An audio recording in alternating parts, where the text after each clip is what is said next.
Hello दोस्तों, स्वागत है आप सभी लोगों का इनके एजुकेशन पर। दोस्तों, राजस्थान बोर्ड परीक्षा कक्षा 12वीं आपके हिंदी का पेपर है।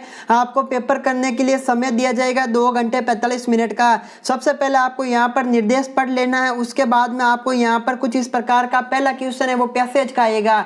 दोस्तों, पैसेज ज़्यादा हार्ड नहीं है, बिल्कुल ईजी सा पैसेज है। सबसे पहले आपको पढ़ लेना है। दोस्तों, पैसेज को लेकर मैंने एक डिटेल से वीडियो बना रखा है, उसका लिंक आपको ऊपर आई बटन है, नीचे डिस्क्रिप्शन और कमेंट बॉक्स में मिल जाएगा। तो दोस्तों, मैं आपको यहाँ पर डायरेक्टली आंसर बता देता हूँ, क्योंकि मैं आपका ज्यादा टाइम वेस्ट नहीं लेना चाहता हूँ। दोस्तों, सबसे पहले का आंसर होगा तुलसी गद्यांश का उचित शीर्षक क्या है? तो यहाँ पर आएगा राम काव्य। दूसरे का आएगा रामचरित्र रामायण। तीसरे का आप यहाँ पर देख सकते हो, यहाँ पर आएगा राम प्रकाश। चौथे का आएगा चंद्रिका काव्य के कवि है, चंद्रिका काव्य के कवि आपके केशव जी है। पांचवा, निम्न में से कौन सा काव्य संवाद रूप में लिखा गया है? तो दोस्तों, यहाँ पर आएगा रामायण महानाटक है, संवाद के रूप में लिखा गया है। अब बात कर लेते हैं छठे क्वेश्चन की। छठे का आपका यहाँ पर राइट आंसर होगा राम भक्ति के काव्य संबंध नहीं है, सूरदास है, क्योंकि सूरदास का संबंध है वो कृष्ण से है। अब दूसरे क्वेश्चन है, वो आपको अपठित गद्यांश है, उसको पढ़ लेना है। डायरेक्टली मैं आपको यहाँ पर ले चलता हूँ आंसर की तरफ। दोस्तों, राम की माता उन्हें क्या कहती थी? राम की माता उन्हें राजीव नयन कहती थी। राम की शक्ति पूजा के कमल पुष्प कौन चुरा लेती है? तो राम की शक्ति पूजा में कमल पुष्प है, वो माँ शक्ति चुरा लेती है। राम ने किसको पराजित करने के लिए शक्ति की उपासना की? राम ने रावण को पराजित करने के लिए शक्ति की उपासना की। यहाँ पर अगले का आंसर होगा दो नील कमल अभिशेष। यहाँ पर नील कमल कौन है? तो यहाँ पर भगवान श्री राम के नेत्र है, वो नील कमल है। यहाँ पर देख सकते हो नील कमल में कौन सा अलंकार है? तो नील कमल में नीला है जो कमल, यहाँ पर आप देख सकते हो उपमा अलंकार है। कौन सा अलंकार? उपमा अलंकार। यहाँ पर अगला क्वेश्चन के रूप में आप यहाँ पर देख सकते हो दोस्तों, यहाँ पर आपका आंसर आएगा नेत्र आंख चक्षु। यहाँ पर खाली जगह आपको भरनी है, मैं आपको यहाँ पर खाली जगह भी भरवा रहा हूँ। दोस्तों, जिस भाषा में बालकों को अपने परिवार द्वारा सिखाई जाती है उसे कहते हैं मातृभाषा।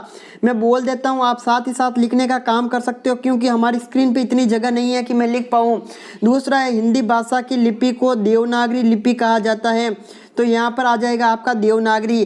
तीसरा है, मेरा घर गंगा पर है, वाक्य में कौन सी शक्ति है? तो वाक्य में आपकी लक्षणा शक्ति। कौन सी शक्ति? लक्षणा शक्ति। अगले क्वेश्चन है, यहाँ पर आएगा शब्द की जिस शक्ति से किसी शब्द के साधारण लोक प्रचलित अर्थ का बोध होता है तो उसे अभिधा शब्द शक्ति कहते हैं। तो और यहाँ पर आएगा आपका विरोधाभास अलंकार, और यहाँ पर आएगा भगवान भक्तों की भयंकर बुरी बीती बताए। उस वाक्य में ब शब्द की आवृत्ति के कारण यहाँ पर अनुप्रास अलंकार आएगा। तो पहली के अंदर आएगा आवृत्ति, सेकंड के अंदर आ जाएगा अनुप्रास अलंकार। यहाँ पर ले चलता हूँ मैं आपको अगले क्वेश्चन की तरफ। अगला है, निम्न परिभाषित शब्दों के लिए अर्थ व्यक्त कीजिए। एप्लीकेशन को हिंदी में कहते हैं आवेदन। यहाँ पर आया एसेसरीज यानी कि दोषी, एजूज यानी कि दोषी, यहाँ पर आएगा आपका दोषी। अगला क्वेश्चन है, संक्षेप शब्द की परिभाषिक शब्द लिखिए। यहाँ पर इसको यहाँ पर लिखना है, स्पेलिंग है ABBREVIATION,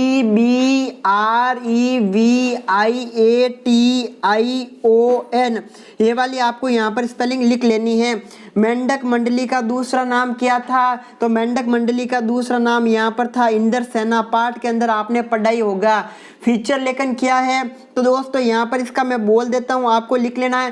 फीचर किसी रोचक विषय पर मनोरंजन ढंग से लिखा गया विशिष्ट आलेख होता है। ठीक है। किशन दा की कौन सी छवि यशोधरा को मन में बसी हुई है? तो दोस्तों, यहाँ पर आएगा उसकी दफ्तर के विभिन्न रूपों की छवि, शहर पर निकलने वाली छवि, एक परोपकारी व्यक्ति के रूप में छवि, परोपकारी व्यक्ति वाली छवि है, वो उसके मन में बसी हुई है। छठा क्वेश्चन है, कौन सी बात यशोधरा बाबू कभी तंजिया को व्यंग्यात्मक कहते थे? तो दोस्तों, यहाँ पर आएगा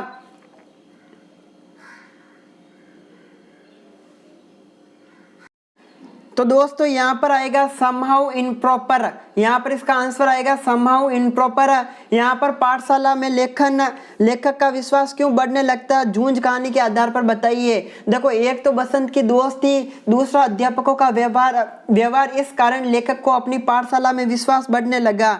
यहाँ पर अगला क्वेश्चन है, लेखक को कब लगा कि उसके नए पंख निकल आए? जूझ कहानी के आधार पर बताइए। दोस्तों, एक बार की बात है, एक बार जब मास्टर जी के कहने पर उसकी बड़ी कक्षाओं के बच्चों के सामने कविता सुनाई तो मास्टर जी को लगा कि आनंदा के अब कुछ नए पंख निकल आए हैं। यहाँ पर कुंवर नारायण सिंह जी की 2 रचनाओं के बारे में बताना है, एक लेखक परिचय पक्का आएगा। तो दोस्तों यहाँ पर एक तो चक्रव्यूह, एक है तीसरा सप्तक। कौन सा सप्तक? तीसरा सप्तक। यहाँ पर हजारी प्रसाद द्विवेदी का जन्म कब हुआ? 20 अगस्त 1907। कब हुआ? 20 अगस्त 1907 बलिया जिले के दुबा के छपरा नामक गांव के अंदर हुआ था। ठीक है, आगे समझ में। अब यहाँ पर 40 शब्द वाले उत्तर है वो मैं बोलता हूँ, धीरे धीरे बोलूंगा, आप आराम से लिख लोगे। दोस्तों सबसे पहला सवाल है प्रिंट माध्यम की जो कमियां हैं उन्हें समझाइए। तो दोस्तों प्रिंट माध्यम की 2 कमियां आपको यहाँ पर लिखनी है।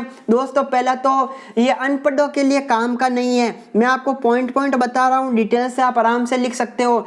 दूसरा है मुद्रित माध्यमों के लिए लेखन करने वालों को जो अपने पाठकों को भाषा ज्ञान के साथ साथ उन्हें शैक्षणिक ज्ञान और खबरों की योग्यता रखते हैं।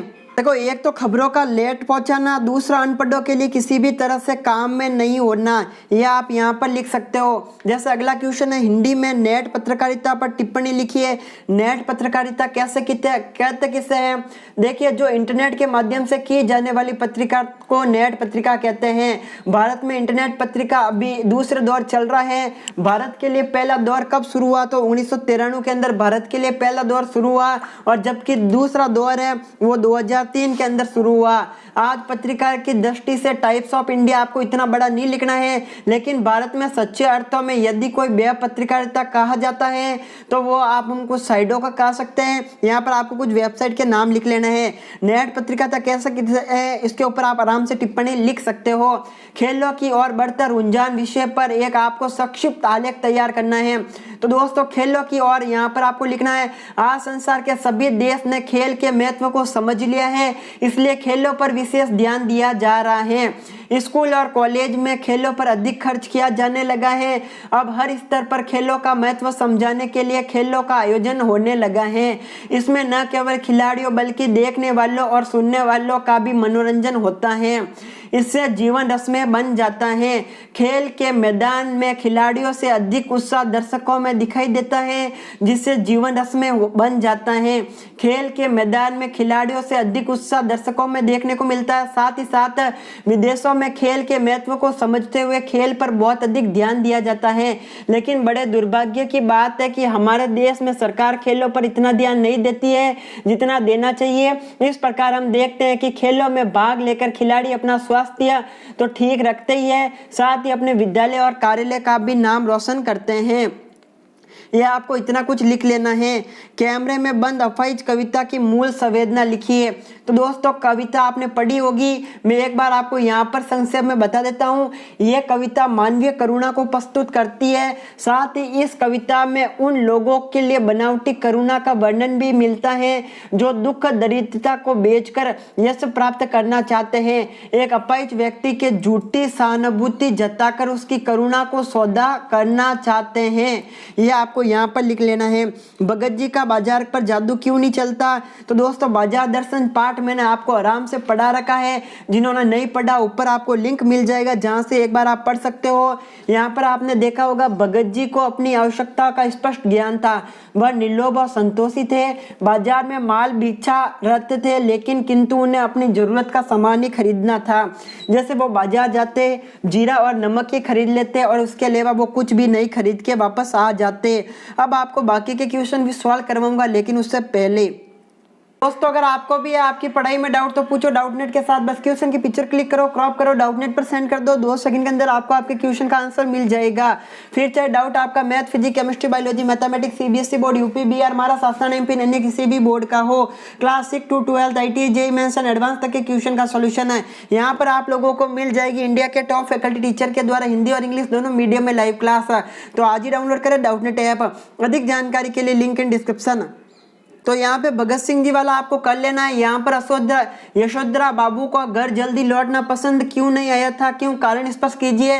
यशोधरा बाबू दफ्तर से छुट्टी होने के बाद भी जल्दी घर लौटना पसंद इसलिए नहीं करते क्योंकि उनका अपनी पत्नी तथा अपने बच्चों पर हर छोटी बड़ी बात पर लड़ाई झगड़ा होने लग जाता था या फिर मतभेद हो जाता था। उनकी बात कोई सुनना नहीं चाहता था और न ही उनकी कोई बात मानना चाहता था। इसीलिए यशोधरा बाबू कभी घर पर जल्दी नहीं आना चाहते थे।